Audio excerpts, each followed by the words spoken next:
Welcome to the For the Youth podcast. My name is Lane, and I'm here with Clint and Haven. Hello. Hey.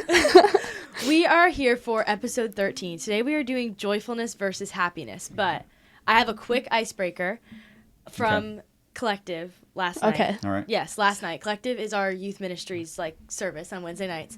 So last night we talked about different worship stances. I know what mine is. I know what I do the most, but I want to know what you guys. It says a lot. I want to know what your stances are. Okay. I'm a Lady Liberty all the way. A Lady Yeah, Liberty. One hand. One hand out, like Yeah. you're holding a plate, and the one hand book. up. Yeah. Oh, yes.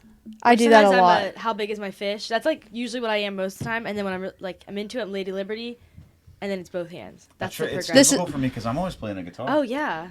This is mine as guitar player. Okay. But I'm I don't know what to do with my hands when I don't have my guitar. No. I guess I'm kind of a Lady Liberty because I usually just put one hand up. Yeah. Because half the time, whenever I do put my hands up during worship, I'm holding my guitar with the other one because I'm always paranoid that if I put both hands up, my strap is gonna break and my guitar is gonna fall and hit the ground, and I'm gonna have to do this spider thing, to catch it, you know. So I think I'm a Lady Liberty too, probably. Yeah. Yeah. I agree. I You're a definitely am a Lady Liberty. Yeah. I think most people are. I don't really think. I have trouble doing what is it? I don't remember what Hayden called it. When both hands down, not even Yes. holding Carrying the the TV. TV. Oh. That's carrying all the the way TV. down, hands extended out I down. I actually did that for the first time yesterday during worship. It was Sometimes I'll different. catch myself and You're it like, doesn't. I can do this? Yeah. Yeah, I guess Yeah. that's- I was like, Okay, I know I said that says a lot about you, but I actually have no idea what it means about you. But now I know, so that's good to know. Yeah. Yeah. But Alright. we're just gonna jump right in. So we are talking about joyfulness versus happiness. I'll go ahead and just start off with what prompted me to want to talk about this. I saw a girl, probably Haven and I's age, talking about she struggled with not feeling happy anymore. She's a Christian, and she gave a whole she talked about what Bible lessons she went through and stuff. But at the end of it, she defined how she would define biblical happiness or biblical joyfulness. And she was saying happiness comes from things happening to us, external sources. Usually they're temporary, whereas joy comes from within, created in you by God and flowing out of you, affecting external circumstances instead. Yeah. So any initial thoughts about that?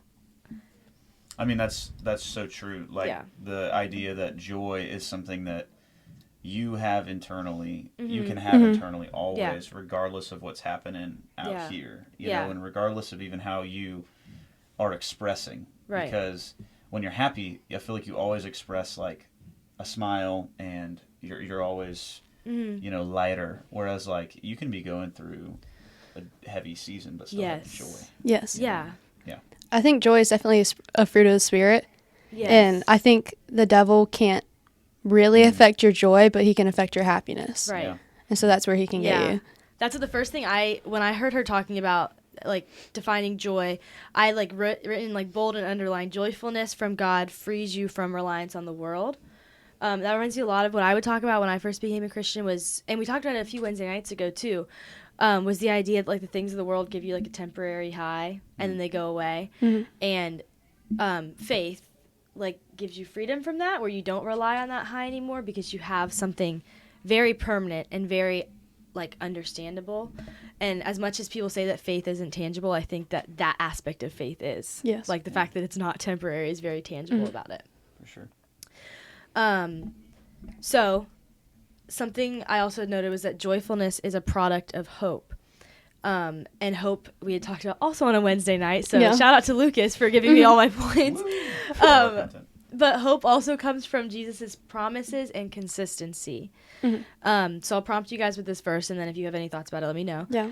Hebrews 13:8 says, Jesus Christ is the same yesterday, today, and forever. That's the verse that I send to people when they ask me to pray for them and stuff, especially Christians that are I'm going through it.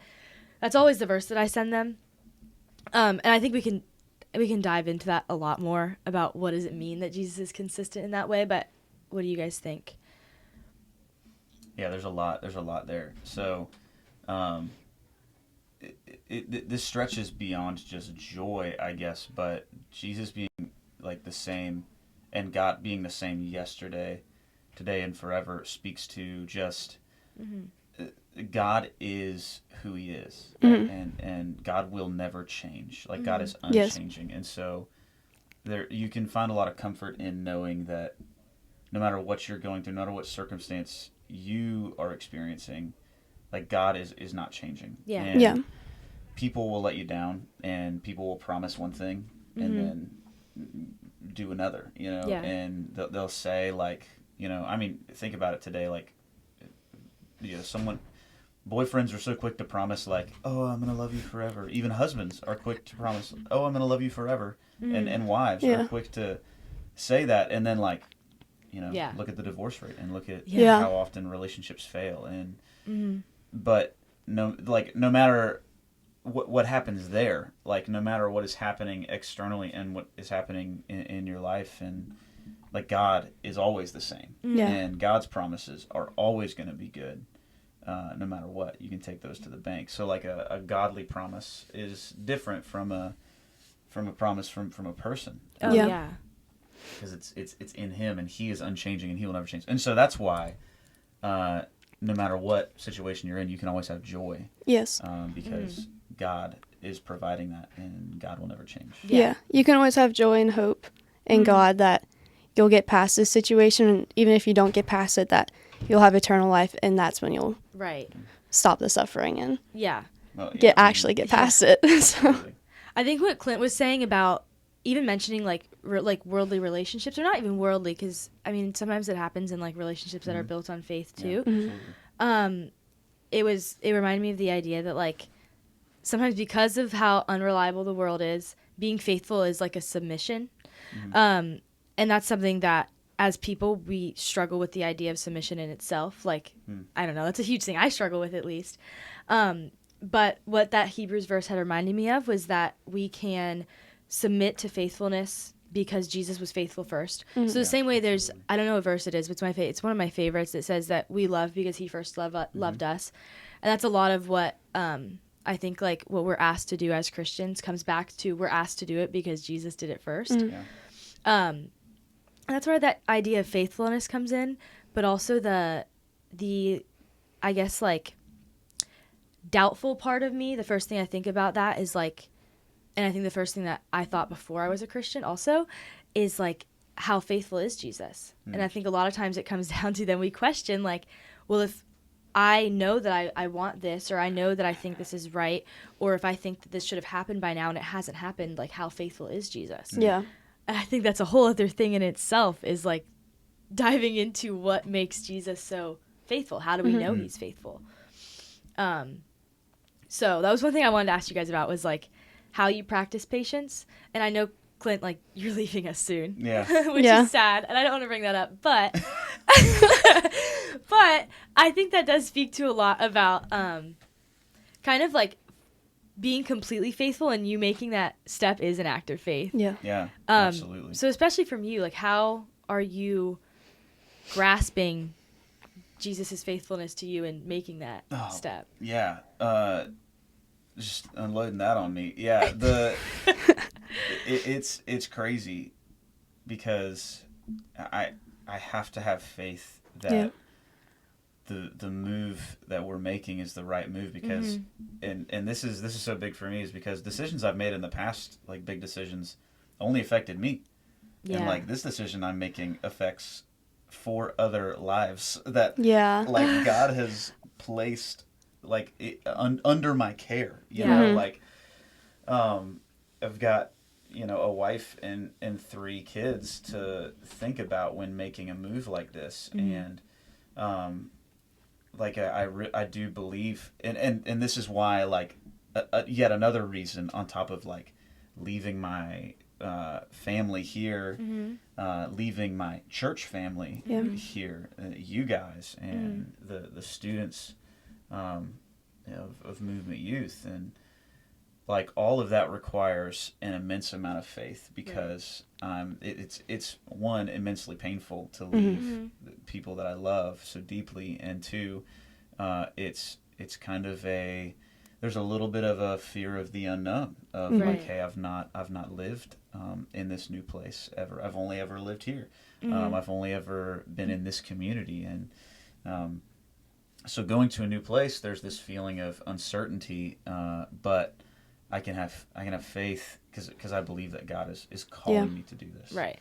And if I did not believe that God was calling me to do this and asking me to make this move, I would not be making this move. Like this is, so you take that to the bank for sure. And I mean, that speaks to God's faithfulness, God's goodness, and the joy that He gives me to sustain me through making a difficult decision. Yeah, even though you're not like the happiest in the situation, leaving everybody and starting a new life, but like you can still have joy through that. Yes. Yeah. So even when you're not happy, you can have joy. There's a lot of sadness. There's so much sadness. Joy. Yeah. Yeah, I think that's the hardest connection to make is like it's hard to be happy about, even when I do know I'm following God's will. Like sometimes it's hard to be happy in those decisions. Like even when the feeling of like nostalgia kicks in and the feeling of like fear of missing out too, like that kind of stuff, all of that, when that kicks in, like it is hard to even like say out loud like I'm happy right now, because it's not like you feel other emotions. But I think that when we consider joyfulness like outside of an emotion, but rather like a state of being, not like like a mindset, right, like a mindset, or just like almost like a character trait, like that God has now put on your character, because he renamed us. So it's like joyfulness can be a part of your character, because I think to define it as a feeling is too fleeting. Absolutely. You know what I mean? And I think happiness is a feeling. Yes. Joyfulness isn't, because it's, I think that's the only difference between right. Yeah. It's not to be permanent. Yeah. Well, and the other thing too is like feelings happen to you. Yeah. Yes. Yeah. You can choose joy. Yeah. You know, that's the difference a lot of the time too, is and that goes back to what you were saying, Haven, about joy being a fruit of the Spirit. And we can choose to live in the flesh or live in the Spirit. You know, and if we choose to live in the Spirit, we can have this unending joy and unchanging joy that comes from making that choice, that conscious choice of saying, today I'm going to put to death myself, the things of the flesh, and I'm going to live in the Spirit. So it's hard. It's a constant choice. Yeah, it's hard to have hope or joy, because you don't have hope in anything or anything sustainable. Right. If you have hope in God, then you'll gain joy. You'll never be let down. Yes. If that's where your hope is. Yeah. Yes. I know this is something that I bring up a lot when, I don't know, I feel like it comes up in any Devo I end up doing or anything, is the idea of like rear view mirror moments, like looking back at times that, and this is what happened for me when I started prayer journaling, which I've talked about before also, is like being able to look back on things that I thought for sure God was not going to do. Or I thought for sure, like, this is an instance where like I'm kind of questioning, like, is God faithful in this aspect? Like, and obviously he was. And looking back on it, being able to look back and see how that has changed is something that helps me. And I want to connect it to this verse and then hear what you guys have to say about it. 2 Peter 3:9 says, "The Lord is not slow to fulfill his promise, as some count slowness, but is patient toward you, not wishing that any should perish, but that all should reach repentance." And from this verse I wrote, don't mistake God's patience for slowness to act. Absolutely. So yeah, I think that goes back to like we were saying, where you can kind of dive into this idea of joyfulness, is in like, okay, well, if my joy comes from God's faithfulness, if I don't see this happening, how do I know he's faithful?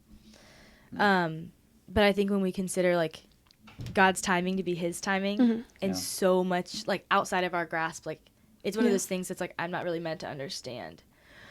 So when we're talking about like Clint's move and everything too, even that I think will be a rear view mirror moment, where same thing with like when Zach left us too, like we can see what he's doing at Idlewild, and we can see that as a rear view moment also, where absolutely. I definitely was not, like when that was announced, I was not happy. I would say like my emotion was not happy. It was so tough.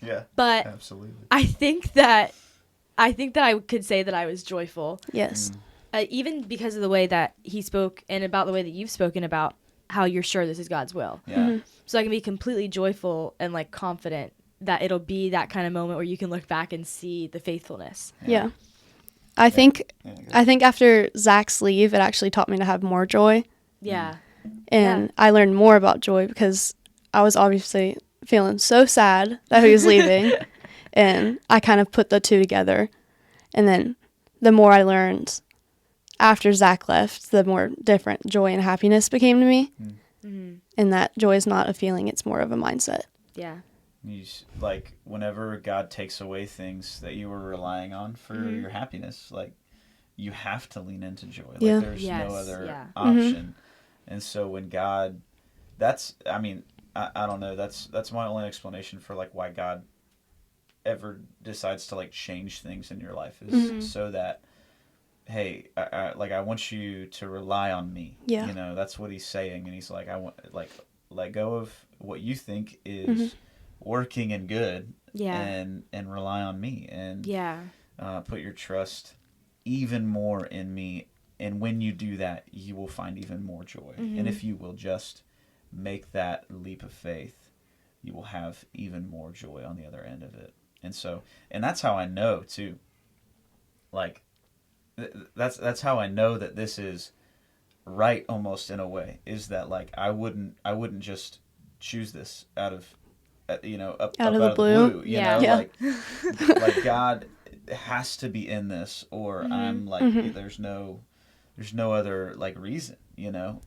So anyway, yeah, being happy is based off of circumstances, and so if you can't choose any different circumstances, I don't know, God will pluck it away, and then you'll have to lean on the joy. I think it is really crazy to think about the way, like, even with myself, and especially with people that I've known, that, like, I've seen come to faith too, to see the difference between how we respond to things. Like, when I'm speaking to God every day, and when I'm actually feeding my faith, and when I'm, like, hearing from him, the way that I respond to things is a little bit more outside of my emotions. And I think that's the difference you can see the difference in how we act when we, like you were saying, leaning into joyfulness.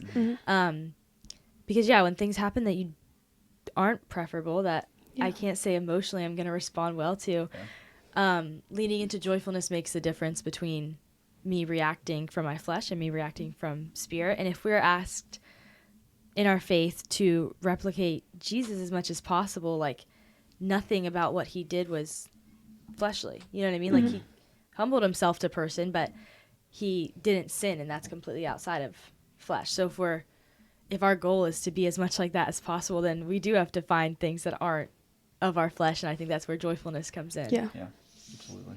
God won't give the stuff that you want to, like, if you are going through a situation, he won't just end the situation. He'll go through it with you, and that's how you can have joy. It's like when when Moses asked God to split the sea, he split the sea, and they walked through it. He didn't just plop them to the other side. I know you were waiting to use that analogy. That's so yes. Talking about it. That's so funny. Yep. But you're definitely right. That's what we were talking about. I think it was last Wednesday. I explained to them the idea that, like, so throwback to how I said that joy kind of frees us from reliance on the world. Yeah. So when we rely on the world for, like, relief from what we're experiencing, we pause in the moment, and you're not actually getting through your circumstance. It's about you're pausing to give yourself a break from it, which, we're not meant to carry the weight of the world. Like, there's no judgment in the fact that we do that, because we are carrying more weight than was ever intended for us. But that's a result of not allowing God to carry some of the weight.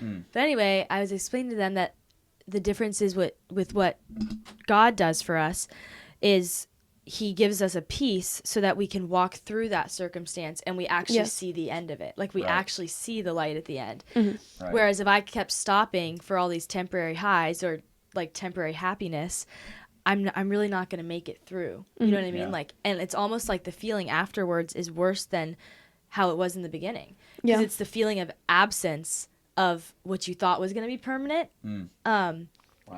And that, I think that is something that makes me sad to think about people that don't know God and don't like continue to feel that feeling over and over again. Yeah. Because it's a cycle and it sucks. Yeah. But I think that's the difference with joyfulness is because God promises joyfulness to us. He doesn't promise happiness, but joyfulness is the fruit of the Spirit, and he promises it to us. We can know that it is going to stay. Yeah. And that the likelihood of you having to feel that feeling of its absence is 0 to none. Yeah. You know what I mean? As long as we're continuing to allow God to give us that. And that's so good. And that's why we see so much like escapism in our culture in general. It's just like, how do I make it through this day to like get to the weekend so I can like, you know, do whatever it is that, you know, that lets me escape a little bit from this feeling that I'm feeling, you know? Yeah. And, whether it's like an addiction, food, alcohol, whatever, you know, like anything that lets you escape doom scrolling on social media. Like, you know, we're like fighting to get through like this week to get to this thing, and all it's doing is, like you said, pausing. Like I love that. It's just pausing, and you're never actually like dealing with the issue. It's never true rest. Yeah. And that's why it's pausing, and then it is a cycle. Yeah. It is. So, it's a vicious cycle, and you can't get out of it using the same cycle. You have to go through God. That's why there's so much brokenness. Yeah. But I also think that's why, like, I don't want to say a Christian lifestyle, but like a lifestyle abiding by how God has outlined it for us is so fruitful because you're not pausing. And I think that the misconception a lot, and even with myself, when I think about it, or when I hear people who aren't Christians talk about it, like the misconception is that it's harder because there's all these rules that you have to abide by. And it's like, well, just life is short. Like, live life, have fun. But then you're right, like that isn't fruitful because you're just escaping it. And like we were talking about, like you're pausing and you're not actually reaching the end of it. Whereas abiding by all these laws, it becomes like once you see the fruitfulness of it, you're going to want to keep doing it. Yes. Yeah, absolutely. That actually brings me to one of the verses I had written down was, and I remember seeing this and I took notes on it and I thought it was amazing. And it's the comparison between Psalm 73:4 and Psalm 27:4. Psalm 73:4 says, he will give you the desires of your heart.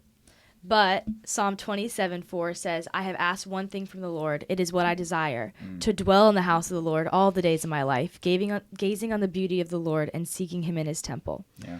So the comparison there is that Psalm 73:4 says he'll give you what you desire. But Psalm 27:4 says that somebody with true faith in God desires him and desires his desires. Yeah. So I think the closer we get to God, the more that our desires align with his. Yeah. And I think that's the more that we end up desiring what he desires. That's also where joyfulness comes from. Is like he can promise you that because that will be fruitful. And I think sometimes the confusion comes in where we desire worldly things and we desire things that we want, but not things that are in line with what God wants for us. Yeah. So of course he's not going to give it to us because that's the more loving thing to do. That's what's going to benefit us most. Well, and there's a catch-22 there, like as well. I mean, there is an extent that to which that is true, of which he will not give you just everything you want. Right. Yeah. But sometimes, even when the desires of your heart aren't good, sometimes God gives it to you. Right. And you bear the natural consequence of what that brings. Yeah. You know? And then the opposite is true as well, is when you truly come to this place where you're like, God, I want you and I desire you. He is absolutely going to give you the desires. Yeah. And he himself finds joy in doing that. Yeah. In giving you more of himself and more goodness and more good things. But yeah, it's also true that if you desire the things of this world, and ultimately if you continue to desire those things over and over and over again, like destruction is the end of that. And, and like God gives you what you want. Yeah. You know, he's and he's just in that too. And so that's another thing about how God is true and consistent in his justice, as well as the joy and the hope and the peace. Yeah. So it's it's one of those things. It's like choose Jesus because Jesus is better. Mm-hmm. Right. Choose Yeah. Jesus, and Yes. when your desires align with His, is when like you're gonna find joy. Yeah. Yeah. Truly. Mm-hmm. And if you desire things in the world, it might not only be God that gives it to you. Like the devil can also give it to you.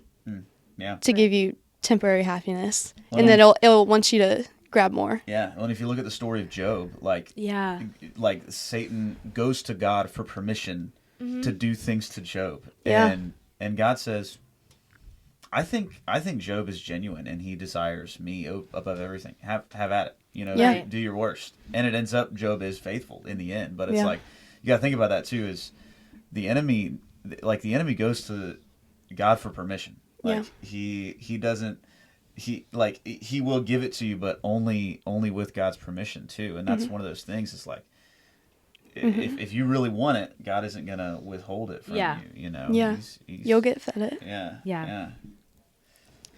Yeah, I think when you were talking about like the idea of if you desire things of the world and you keep desiring them, and we've been coming back to this idea that that's like a cycle, yes, almost. And I don't know, I think we also brought up like worldly relationships, and I think something that I definitely get freaked out about, and I think about like more than I should, is like when I'm older and when I get married and I have a family, like the idea of not being, originally I would say not being happy, but I guess what I really am looking for is joyfulness, is the idea that like, sometimes it's easy for the world to tell you like when you are in a rhythm or you're in a like you're doing the same thing every day, you're going home to the same people, like we're so restless and we're so like we want more because we're meant for more, like we're meant for God. So when we're not seeking Him every day, of course we're looking for more, and sometimes we just get confused with what that is. But at the same time, I get so happy thinking about the idea of like how joyful I can be in like mundane things when I'm doing them for God, and when I've completely based everything I'm doing off of faith. That was a big thing for me when I like started considering like professions and stuff. I ended up like, I was just talking to one of my friend's parents is a nurse. She is a hospice nurse. So she worked in that field for like 20 years. And she talks about how she absolutely loves her job. And it's sad, but it doesn't even feel like work because she's doing it for God. And she feels like that is what God has called her to. And it's crazy when you see her obedience to just going toward exactly what she knows God is telling her to do. She is so joyful. And hospice is a hard field to work in. Like, definitely. That's sad. And that's where we get into emotions. Like, you're meant to feel sad, but she's joyful in the end because it's where God called her to go. Yeah. So I think that's very encouraging, is to see people doing the same thing. And something that I have hope for is that if I do the same, I'll have the same kind of joy. Yeah. So that's the exciting part about talking about this. Like, happiness isn't a bad thing. I don't want that to be the... Oh, yeah. I don't want us to be confused for thinking that it's bad to feel happy, but when you're not happy, even when you are sad, there's the underlying needs to be joy. That makes sense. Yeah, absolutely. It's good. It's okay to laugh. It's good. Yeah. Good to be happy. It's a good thing. It's okay to laugh. It's okay to laugh. But at the same, it's okay to cry too. Yeah. Like this is the truth about life is if you just avoid sadness and only go for happiness, like you're gonna be lopsided. It's like You're not gonna know what happiness is if you're not. Yeah, you're not gonna know. Yeah, exactly. Like you don't. What is light without darkness? What is happiness without sadness? Like these things coexist and they're necessary to understand. Like how to be happy and sad. And so it's like one of those things is joy kind of supersedes all of that and permeates all of that. Yeah. No matter what you're feeling. Yeah. People get that confused and they think like, oh, I can't be sad. I have to be joyful. And it's like, no, you can be sad and joyful. Yeah. Yes. And so it kind of wraps back to what we were talking about at the beginning is happiness and sadness are external things, and joyful is joy is something that you can have within all of it. Yeah. Mm-hmm. I think I liked you talking about how joy like permeates all of that. Like you can be sad and joyful at the same time. That reminds me of me and a few other students were doing our clinicals in an assisted living home. So with a lot of elderly patients and stuff, and got to spend our mornings with them and take care of them. But the sad part is that some of them don't like it there. You know what I mean? It's a very same thing every day, and it's hard to be joyful in it. And that honestly made me sad. That made me very sad to go into work. And at first I was like, maybe I don't want to do this. Like, maybe this is too sad. Maybe I can't handle this, whatever. But I mean, it was like within 2 seconds of actually sitting down and having conversations with residents, no matter how sad it was. I was very joyful and because there was hope in the fact that I was speaking to this person and that I knew a God that knows them, and a God that knows, like, I know where they could be going, should be going, hopefully are going. Like, I don't know. I think I just had joyfulness in like knowing who created the person I was talking to. I got to have like a Bible study with one of them, and that is like so bittersweet. And I think that's the definition of having joyfulness and still being able to experience sadness. It is very bittersweet because it sucks, but that joy really is the idea of hope. And I think that's like, it comes together because I don't think God intends for us to assume the worst, because we do know in the end all be all, we know that there is happiness and he'll wipe all the tears and everything. And that's why it's so hard to think about how people who don't know that or don't have faith in that ending can be joyful. And it's hard to like grapple with the idea of, can you have both? Yeah. Amen. Yeah. And that's why we need to share what we got. You know? Yeah. Jesus is better. We need to be declaring that yes every chance we get. Yeah. You know? Yeah. Yeah. I think that comes naturally. When you experience the joyfulness of living in it daily, it's hard to not talk about it. Yeah. It just overflows out of you. Yes. Yeah. I think I'll end us on this little analogy, because that overflow reminded me, and it's like been on my mind all the time. There was an analogy I saw of this girl, and she was talking about, like, if I'm standing there with a cup of coffee and somebody bumps into me and my coffee spills, is it like, why did that happen? It's like, oh, well, like, why did the coffee spill? And it's like, oh, because somebody bumped into you. And it's like, no, coffee spilled because I had coffee in my cup. If I had tea in my cup, tea would have spilled. It's that idea of whatever you are full of is what is going to come out of you when you spill. Yeah. And when I go through hard times, I want to know what, like, I would hope that what comes out of me is joyfulness and proclaiming who has been getting me through this hard time. Yeah. Because, like, as much as joyfulness is not an emotion, emotions are very, very powerful. Right. So it's like, if I'm sad or angry or upset, sometimes I don't even, it feels like you don't have control over it. It can shadow over joy. Yeah. Yeah. So when you get bumped, does Jesus come out? The comparison. Is it Jesus? Or is it, yeah, anger or being upset? Yeah. Yeah. That's good. I like that analogy. That was good. Thanks. But yeah, I think that's why it's so important that we talk about the difference between joyfulness and happiness, because the feeling of chasing after something that you really cannot catch it's sad, and it's a cycle, and it's hard to have hope when you're chasing something that is not tangible. Like, you will never catch happiness 24/7. That's just not the case. Well, that's Ecclesiastes. That's Solomon saying you're chasing the wind. Yeah. You know, like, you can't catch the wind. Y'all stop chasing it. You're just toiling away for nothing. Yeah. Quit looking at what you have under the sun. Only look above. Look beyond that. I think the word in Ecclesiastes, is it hevel? That means like wind or smoke. But I remember when I studied Ecclesiastes, I saw the same thing, that it's the kind of thing that you look at, and a lot of there's some things in the Bible that are like that seem very, like, I don't want to say hopeless, but they're not happy to read. Like, everything is fleeting. Like, when I first read that, I was like, this is not a Bible study I'm doing with somebody who has not read the Bible before. Yeah. Same thing with Job. Like, I'm not gonna read Job to somebody who's reading the Bible for the first time. Yeah. But when it is underlined by joyfulness, like, everything's fleeting. Or it's like that TikTok trend. This might be a really niche group.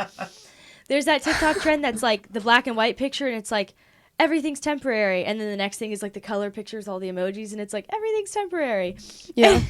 Like a good and bad. Haven knows what I'm talking yes, about. I know exactly. I don't know how to TikTok. So. It's just like it's like a bad point of view, and then a good point of view. Oh, okay. But it's like the same saying. Yeah. But when you look at it with joyfulness, like Ecclesiastes, the Hevel or whatever is, you look at it and it's like everything's fleeting. Okay, that sucks. Nothing's going to last forever. But everything's fleeting. The joyful part of it is that all of these things are temporary. That means also all the pain I'm feeling now is temporary. Thank God this isn't the end of it. I'm so glad. Thank God this isn't it. I'm glad there's something better. Something else. Yeah. Oh my gosh. I'm so glad there's something better. Yeah. That's especially being in high school too, like being like my senior year, I'm about to graduate. This is a very, very minuscule example, but like thank goodness high school was not it. Thank goodness all of those 4 years were not like, that was just the complete beginning of everything I'm going to do with my life. And that's something to be very grateful for. It's I'm exciting too. Nostalgic about leaving, but that's a feeling. But like, I know my state of being is joyfulness. I know that this means that there's other things ahead and there's more. Absolutely. So. Yeah. Absolutely. Yeah. I think that was great. I'm very joyful. Yeah. Well, thank you guys for joining us for episode 13 of the For the Youth podcast. We talked about joyfulness versus happiness. Bye. Bye. Forever. No.